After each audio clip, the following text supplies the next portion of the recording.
WTO. Japan has lost repeatedly and still maintains their product standards. And of course, the complaints will get filed again and again. It's very clear that the product standards in this particular case are maintained by the Japanese for one reason only, to keep a single Japanese company in business. Because their production costs are well above what anybody else would charge for ski wax. You would think, who cares about ski wax, right? Give me a break. Okay, so here are a couple of cases. This was an interesting case involving Canada and France. In the mid-1990s, France put an outright ban on the importation of asbestos or asbestos-like products. In case you don't know, asbestos was widely used for decades and decades because it is both a good insulator and it's fire retardant. So those ships out in the bay, they have lots and lots of asbestos in it. Asbestos, when it gets really old after it's applied, begins to flake. And when it flakes, it comes down in little pieces of dust. If you've worked in the industry, either mining it out of the ground or manufacturing it into asbestos-like products, there's always been lots and lots of asbestos dust in the air. If you breathe enough of the asbestos dust, you will die a long and painful death. I mean, long and painful, both. And people are dying quite a bit. Lawsuits have been going on for more than 30 or 35 years. Companies have gone bankrupt because of this. Big companies that used to be in the Dow 30 stock average. Asbestos is really, really nasty stuff if you breathe it. Just to give you an idea.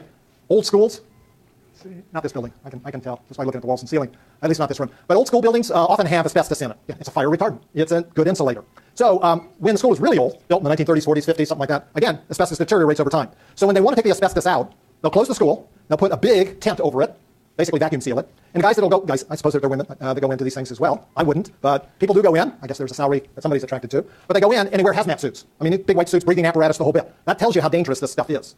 Anyway, France in the mid-90s banned the importation of all asbestos and asbestos-like products. Canada appealed that ban to the WTO.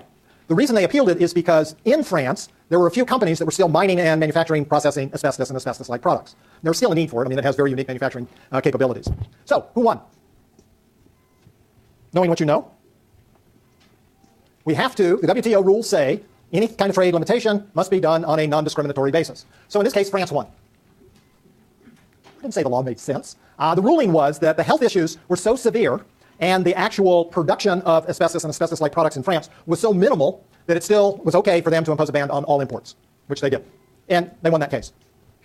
So one always has to be careful about what the law says and what actually happens. Okay, here's a second case. In 2003, the United States, Argentina, and Canada, and I think Brazil has joined this since, has appealed to the WTO the EU's decision not to import any genetically modified foods. Now, the EU maintains that there is no moratorium or ban on the importation of genetically modified foods into the EU. However, no genetically modified foods have been imported into the EU since 1998. So 12 years, no importation, sounds like a moratorium or a ban to me. So that was appealed by the US, Argentina, Canada, and as I say, I'm pretty sure Brazil also joined this case. And you might know that those four countries are also big producers of genetically modified foods. Who won? The US, Argentina, Canada, and Brazil won this case in 2006, again in 2008, and again in 2010. The WTO argument has always been exactly the same for turning down the EU's request, that the scientific evidence current scientific evidence does not suggest that genetically modified foods are harmful. The EU responds, we're still testing. Well, we'll never know what the long-run effects are until the long run gets here, right? If it takes 20 years for the side effects to show up, somebody's got to produce it and eat it for 20 years before you're going to see that. But the WTO says, given the information that we have currently, there's no scientific basis for doing this. The EU is still not importing genetically modified foods, and in fact are trying to shut down farmers in the EU region who are trying to produce genetically modified crops.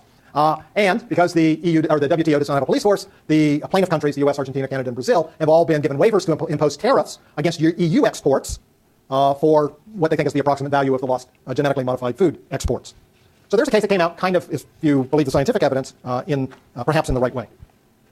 Okay, the second way that we need to think about is production in foreign countries.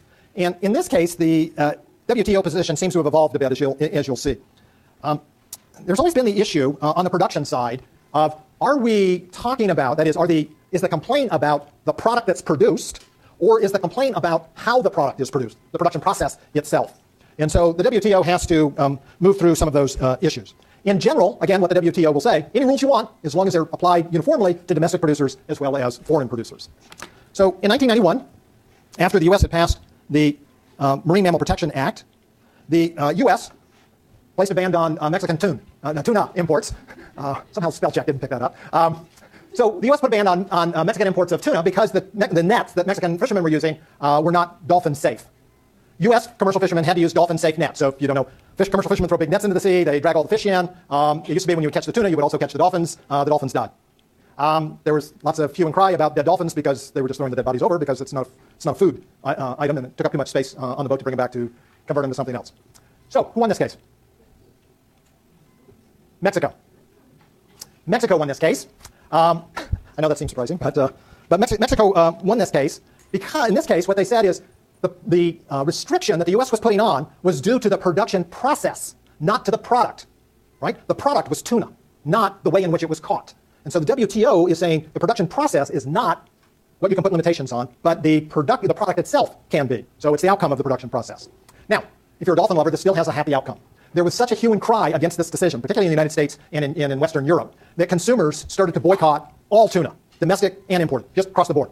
If you today look at any can of tuna, next time you're in the grocery store, down in the student store, pick up a can of tuna, one of the things you'll see on the side of every single can of tuna, there's a little symbol that says dolphin safe. And it's the result of this. So an agreement was made by the canners, the processors of tuna, that they would only use tuna that was caught in dolphin-safe nets. They had to do that, otherwise consumers weren't going to buy their product. So all tuna these days is caught in dolphin-safe nets everywhere in the world. Later, 1996, what seems like a similar type of situation. The U.S. had passed the Endangered Species Act. We were also importing lots of shrimp from India, Malaysia, Pakistan, and Thailand, and more recently Vietnam.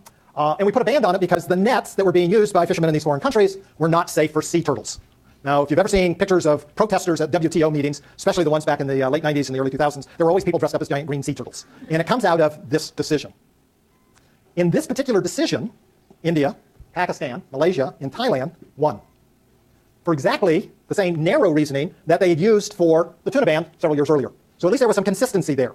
However, while losing the case that was brought, the U.S. also won a major victory because what the WTO actually ruled, and this shows some of the evolution in their thinking, is that it's not just the product, it is the production process that can matter. And while you can have limitations because of the production process, notice this is beginning to sound like the U.S. won. What needs to happen is two things. One is pre-notification of any change in the rules. One of the problems the WTO pointed out in this particular case was the U.S. imposed the ban without notifying India, Pakistan, Malaysia, and Thailand that they were going to do so. So a pre-notification was necessary. The second thing that the WTO said was that there also needed to be good faith negotiations and a transition period to allow foreign commercial fishermen, in this case, shrimpers in this case, to actually have time to convert their production process. So you've got to give notification that you're going to change the rules, and then you also have to give enough time to allow foreign producers to change their processes in order to become compliant. So the U.S. actually lost the narrow ruling, but actually won the broader ruling. Unfortunately, this was so close to 1996 that sea turtles were still being killed in lots of parts of the world as people were shrimping, and that's why we got some of those protests. Okay, another case that was interesting, 1994. Most people do not know, especially people on the West Coast, do not know that the United States actually imports refined gasoline products. And we have been doing so for decades. Now, if you ever think about how highly flammable refined petroleum products are, I don't want to be on the barge that it's being moved on, and I don't want to be in the port where the barge is coming to. Fortunately for us, this is almost all on the East Coast. But, and this actually has a lot to do with the refining capacity in the United States. As you've probably heard, we have not built a new petroleum refinery in the United States in over 30 years. And so as the refining capacity in the United States has not grown relative to demand, we've started to import refined petroleum products, primarily from Brazil, Venezuela, less so from Venezuela these days, they don't like us very much, and a number of other Caribbean countries. The U.S. had passed the U.S. Clean Air Act, and as part of a tightening up of the Clean Air Act, there were new rules that lifted or reduced the amount of smog-emitting particles that could be in gasoline. Brazil or Venezuela appealed this, the U.S. ban on gasoline imports from those two countries, as well as several others, under the guise that the U.S. was treating domestic refiners differently than foreign refiners. And here was the difference. For U.S. refiners who had more than one refinery, the pollution was measured at the average level of all the refineries for the company. For Brazil and Venezuela, the pollution was measured for what we imported. We didn't care which refinery it came out of, which meant that every refinery had to meet the standards. If any one was below it and one was slightly above it, it would bring the average quality down. The WTO ruled against the U.S., saying, once again, we need to have non-discriminatory rules. You can have whatever quality standards you want in refined gasoline, but you can't treat a foreign oil refinery differently than a domestic refinery. So the U.S. went back, we retooled the rules, we actually lowered we raised the pollution standard at that time so that the imports could continue to come in, and every American refinery passed them, and then slowly over time, over I think a 8-year period, we kind of squeezed more and more pollutants out, both domestic as well as foreign. Okay, so I want to stop here because what we want to talk about next are global environmental challenges, and we only have 4 more minutes. So I'll pick up here on Thursday.